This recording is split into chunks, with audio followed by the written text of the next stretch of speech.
연결시키면 살고 단절하면 죽는다라는 제목으로 하나님 말씀 증거하도록 하겠습니다. 내가 누굽니까? 내가 누군지를 아는 게 중요합니다. 나는 제사장입니다. 이 고백이 요한복음 17장의 내용입니다. 제목이 제사장의 기도잖아요. 대제사장의 기도. 그러니까 예수님이 제사장이듯이 우리도 제사장이다라는 것입니다. 그러면 제사장의 기도니까 제사장이 해야 될 일이 무엇이겠습니까? 기도하는 겁니다. 우리가 기도해야 된다는 거예요. 기도의 내용이 세 가지라 그랬죠. 자기 자신을 위한 기도, 그다음에 믿는 제자들을 위한 기도. 오늘 살필 마지막인데 믿지 않는 불신자를 위한 기도. 어떤 분은 불신자란 말을 쓰지 말자 그러더라고요. 믿긴 믿는데 아직 믿지 않는 사람, 그래서 미신자라고 쓰자고 얘기하는데 저는 상당히 공감합니다. 근데 우리 한국 사람들은 미신을 믿는 사람 같이 들려서 뜻은 이해하겠는데 이렇게 자주 쓰긴 좀 편하지는 않는 것 같아요. 어쨌든 개념을 아시겠죠. 아직 믿지 않은 사람들, 믿어야 될 사람들이 아직 믿지 않은 하나님의 택한 백성들이 있다라는 것입니다. 이게 세 번째 기도예요. 사실은 기도가 삶이라 그러지 않았습니까? 그래서 불신자들을 위해서 기도한다라는 건 뭐예요? 불신자들을 위해서 복음을 증거한다는 얘기하고 똑같은 거겠죠. 그래서 이 세 번째 기도는 전도를 위한 기도예요. 불신자를 위한 기도라는 것은 곧 전도를 위한 기도, 선교를 위한 기도, 전도를 위한 삶, 선교를 위한 삶이다 이렇게 말할 수 있다는 것입니다. 오늘 제일 먼저 우리 자신 한번 살펴봤으면 좋겠어요. 우리가 예수를 지금 믿고 구원받지 않았습니까? 우리가 믿게 된 이유가 뭐예요? 예수님의 십자가 때문에 그렇지만 하여튼 우리가 믿게 된 이유가 뭐예요? 여기 관점에 보면 예수님이 중보기도 하셨기 때문에 그렇습니다. 20절 하반절을 보십시오. 그들의 말로 말미암아 나를 믿는 사람들도 위함이니. 예수님 제자들이 나가서 복음 증거했을 거 아니에요. 이게 전수 해가지고 그들의 말로 말미암아 나를 믿는 사람들, 예수님 보지 못했잖아요. 근데 장차 믿을 사람들을 놓고 위해서 중보기도 하고 있다라는 것입니다. 그러므로 기도 없이는 구원 없습니다. 반드시 기도가 있어야 구원이 있다라는 거예요. 이번 말레이시아 선교를 가는데 기도 없이는 절대 구원 없습니다. 우리가 몸으로 가고 복음 들고 가지만 충분한 제사장의 기도가 있어야 된다라는 것입니다. 중국 CBMC 회장, 왕 회장이라는 분이 계시는데 기독 실업인이죠. 기독 실업인에 CBMC. 아주 잘 믿는 분이에요. 신기하지 않습니까? 중국이라는 상황 속에서 뭐 그렇게 4대째 믿는다 그러고 뭐 대단하지 않습니까? 물어봤어요. 어떻게 믿게 됐냐 그랬더니 4대 할아버지가 허드슨 테일러 때문에 믿게 되었다. 한번 생각해 보시죠. 지금부터 한 150년 전에 영국에 있는 사람들이 무슨 아쉬움이 있었겠어요. 중국에 선교사를 보냈던 이유가 뭐죠? 이유 없는 거죠. 모르는 사람들, 전혀 모르는 사람들 향해서 복음 증거하겠다고 허드슨 테일러가 간 거 아니겠습니까? 그리고 많은 사람이 순교하고. 우리나라도 마찬가지죠. 토마스 선교사가 대동강에 와서 성령 전달해주고 오자마자 죽잖아요. 순교하잖아요. 근데 그 무슨 뭐 이유가 있었겠어요? 그냥 복음 증거하러 온 거죠. 왜? 제사장이니까. 언더우드 아펜젤라도 마찬가지라고 생각합니다. 우리도 사실은 지난번에 네팔을 갔지만 뭐 이유 있어 갔어요? 제사장이니까 간 거죠. 그리고 기도하는 거죠. 그 영국의 그 마이클 그린이라는 목사님, 제가 학교 다닐 때 그 책들 많이 나와서 이 복음 신약에 관한 책들 좋은 책이 많이 나왔던 분이거든요. 마이클 그린 목사님. 그 교회 그 방문했던 목사님 얘기예요. 한국 사람이 딱 방문했더니 어떤 그 70대 가까운 할머니가 굉장히 반갑게 맞아 주시더라는 것입니다.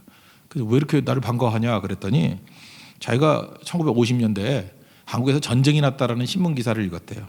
그때 그 신문 기사를 놓고 그 한국을 위해서 기도했답니다. 가본 적도 없고 뭐 그런다 하는데 그냥 이 나라 위해서 기도했대요. 평화가 임하게 해주시고 가난 벗어나게 해주시고 복음화 되게 해달라고.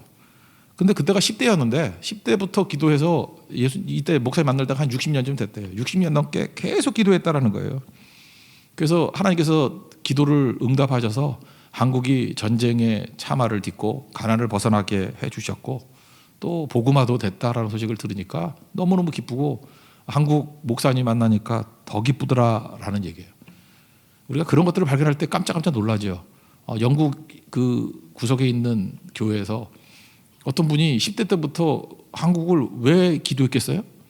성령께서 이끌어 주신 거죠. 계속 기도하는 거.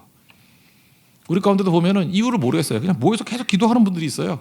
그냥 계속 기도하는 거, 그러면 열매가 있죠. 지금도 우리 환자들을 위해서도 기도하기도 하고, 뭐 전도를 위해서 기도하기도 하고, 여러 기도 모임들이 있는 것을 보면서 제가 놀랄 때가 많이 있어요. 저분들의 기도의 능력 어디서 나오는 걸까? 하나님이 성령께서 공급해 주시는 거라는 것입니다. 우리 말레이시아도 우리 교회밖에 말레이시아 놓고 기도할 교회가 뭐 몇 군데나 되겠어요. 우리 선교하니까 기도하잖아요. 계속 내용들을 놓고 기도하고 여러분 가운데 몇몇 사람들은 아마도 60년, 70년 넘게 기도할 거예요. 그 나중에 그 열매를 본다는 것입니다. 아, 하나님께서 그 중보기도를 통해서 일하시는구나. 우리가 뭐예요? 제사장이기 때문에. 그래서 열린 기도가 필요합니다. 빌라델피아 교회가 있죠. 요한계시록 3장 8절을 보니까 내 앞에 열린 문을 뒀다. 그래서 이거 되게 많이 쓰잖아요. 오픈 도어라는 거. 열린 문. 빌라델피아 교회 앞에 열린 문을 뒀대요. 이 교회 특징은 뭐냐면 갇혀 있지 않아요. 언제나 이게 열린 문이에요. 넓게 새로운 것을 향해서 나아간다는 것입니다. 그래서 적은 능력을 가지고도 주님의 이름을 배반하지 않고 잘 지켰대요. 이유가 뭐죠? 이게 복음의 능력인 거예요. 특별히 이 빌라델피아 교회가 했던 일이 뭐였겠습니까? 이렇게 막혀 있는 것들을 넘어서 불신자를 향해서 계속해서 작은 능력 가지고도 기도하고 전했던 교회라는 거죠. 그러니까 오픈 도어죠. 열린 문. 이런 교회나 가정에는 후손들이 복을 받습니다.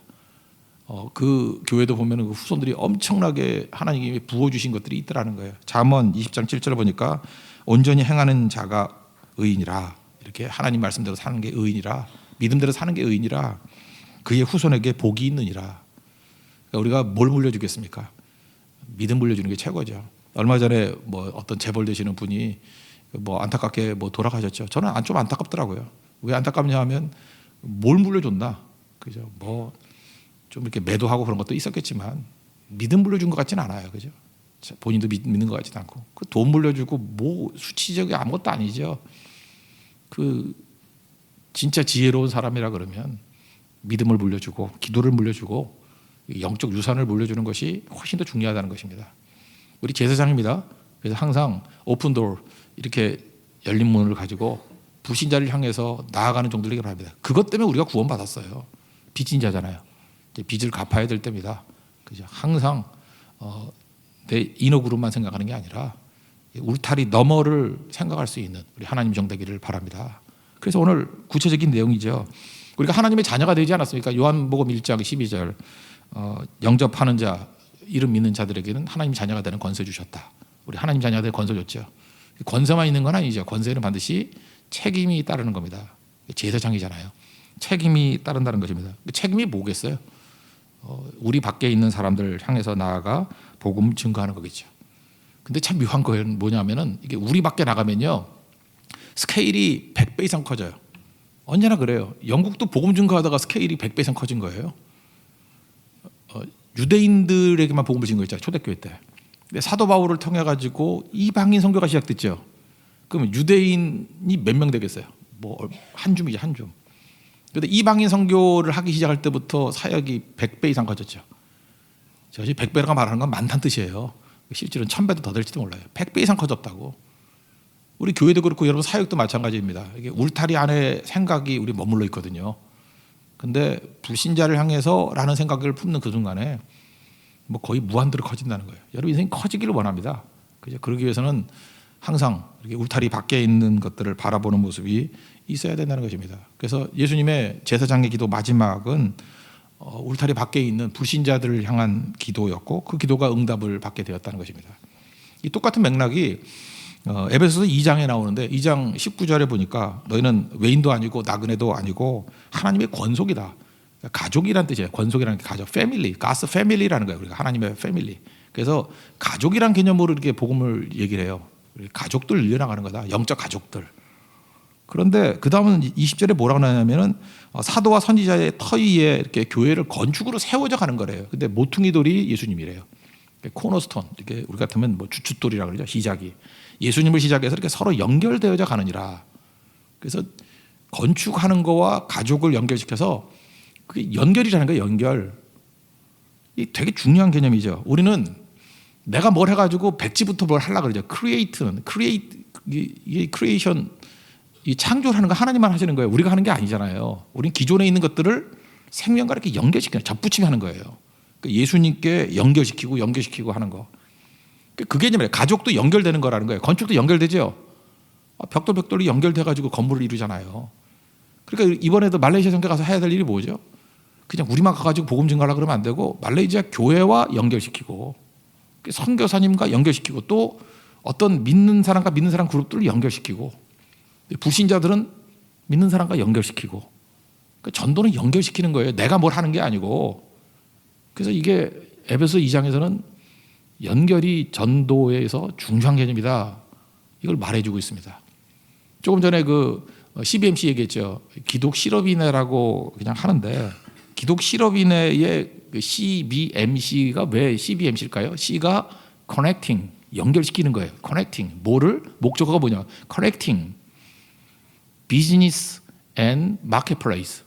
그러니까 비즈니스하고 시장을 to Christ, 예수님께 연결시키는 거예요. 그래서 CBMC예요. C connecting, B business, and M은 marketplace, to Christ, C. CBMC가 그거라고요. CBMC 개념이 이 사람들이 비즈니스를 해서 그런지 모르지만 사업도 똑같은 거예요. 사업 잘 못하는 사람은 자기가 뭐든지 혼자 다 하려고 그래요. 그런데 사업이 뭡니까? 연결시키는 게 사업이에요. 그렇지 않아요? 생산자와 소비자, 뭐 간단히 얘기하면 그 중간에 연결시키는 거, 필요가 있는 사람들과 그 공급할 사람을 연결시키는 거, 그게 이제 우리 뭐 중개인 그런 거 아니에요, 그죠? 뭐 그렇게 하는 거예요, 연결시키는 거. 안드레가 연결 제일 잘 시켰죠. 자기가 뭘 줄라 그러지 않냐고, 뭐 예수님이 어쩌고 저쩌고 하니까 와보라. 그러면서 예수님과 연결시키니까 나다나엘도 뭐 베드로도 뒤집어지고, 그죠? 뭐 나다나엘도 뒤집어지고, 뭐 이런 일이 벌어지지 않아요. 빌립도 마찬가지고. 그러니까 연결시키는 게 복음 증거에서 가장 중요한 일이 된다는 것입니다. 아리스토텔레스가 그런 일 했잖아요. 연결시켜라, 그럼 기적을 맛보게 될 거라고. 그러니까 여러분들 우리가 가족입니다. 잠깐 연결시켜야 돼요. 그죠? 연결. 그래서 그 죄가 들어오면은 단절이 되지만 성령이 일하시면은 연결시키는 능력이 있다는 거예요. 여러분 그거 많이 못 느끼십니까? 이렇게 하나님께서 이렇게 우리에게 충만한 은혜를 주면요, 이상하게도 이렇게 생각이 나요, 사람들이. 그래서 그 사람들을 연결시켜주고, 화해, 피스메이커가 뭐예요? 화해시키고, 중재자. 제사장이 하는 일이 그거잖아요. 하나님과 백성들을 연결시키고, 자꾸만 연결시킨다고. 근데 죄가 들어오고 욕심이 들어오면은 자기 파당 만들어야 되니까. 그래서 고린도 교회 보면 파벌이 제일 나쁜 건데, 누구에게만 잘해주는 거야. 그래서 여러분 잘해준다고 다 좋은 게 아니에요. 차별적으로 잘해주는 거 있죠. 그것도 뭐 약해가지고 그를 세워주려고 하는 게 아니라 자기 세력 만들려고. 나는 바울파다, 나는 아볼로파다, 뭐 이런 식으로. 그럼 분열이 일어나거든요.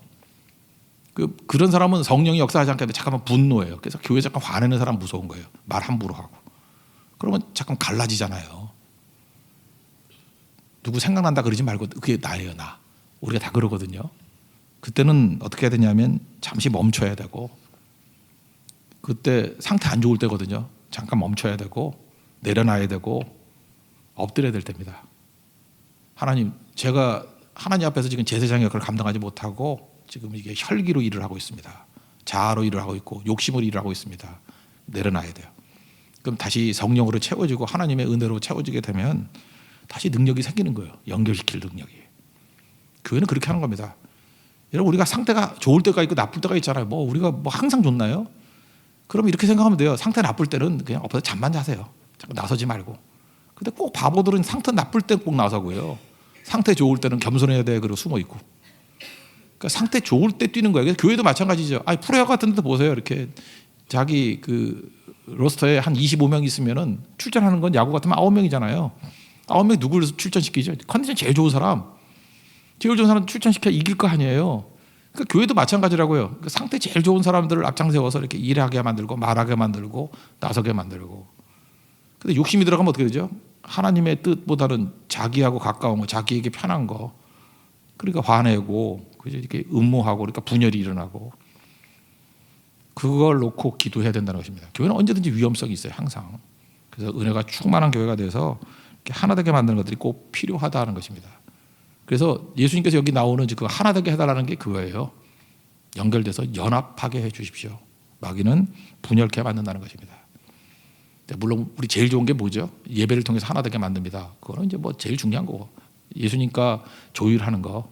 그러나 세부적으로 볼 때 우리가 해야 될 일이 뭐죠? 연결시키는 거. 그 역할을 감당하고 분열의 영이 사라지게 해 주십시오. 그게 꼭 기도가 돼야 된다는 것입니다. 우리의 구호가 BMW잖아요. 블레싱, 축복받고 받은 모든 것을 미션, 사명으로 연결시키고, 그 사명의 핵심이 뭐예요? 목표가 월십이에요. 예배. 예배가 뭐라고 했습니까? 먼저 믿은 자와 나중 믿은 자가 함께 예배 드리는 것. 그래서 오늘 24절인가요? 그거 보세요. 내게 주신 나의 영광을 그들로 보게 하시기를 원합니다. 그러니까 다 같이 하나님의 은혜를 체험하는 것을 보기를 원합니다. 연결이죠. 그래서 가족 되기를 원합니다. 건물로 지어지기를 원합니다. 예수님이 기도했고 또 우리의 사명입니다. 이 사명 이룰 수 있는 하나님의 종 되기를 축원합니다. 모두 자리에서 일어나겠습니다. 땅끝까지 한번 찬양합시다. 우리 율동하며 찬양합시다. 땅끝까지.